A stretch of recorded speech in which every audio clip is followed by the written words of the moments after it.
पेनिए ओरिए सुहावे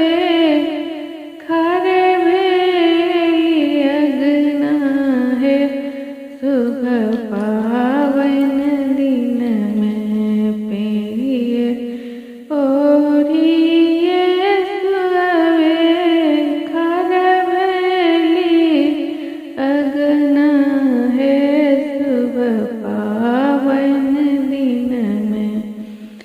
जो है लगली न हीरा के बाट है सुबह पावन दिन में जो है लगली न हीरा के बाट है सुबह पावन दिन में घर से बाहर भेली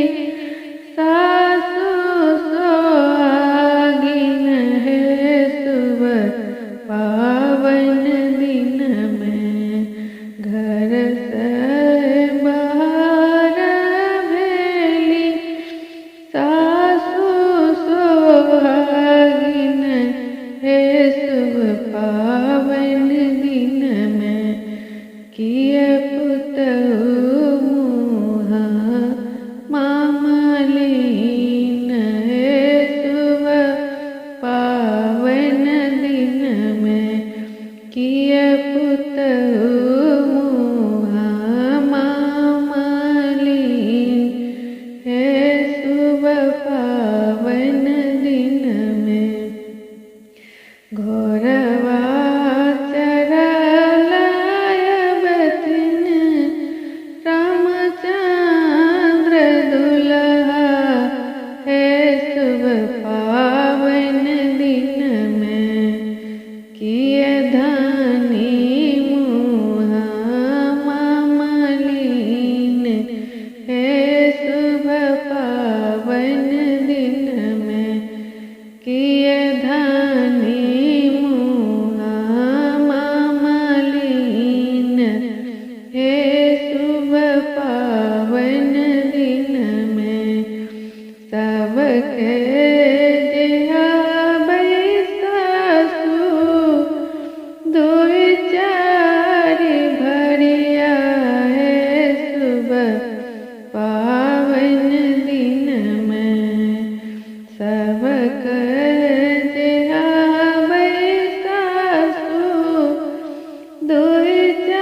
संगहि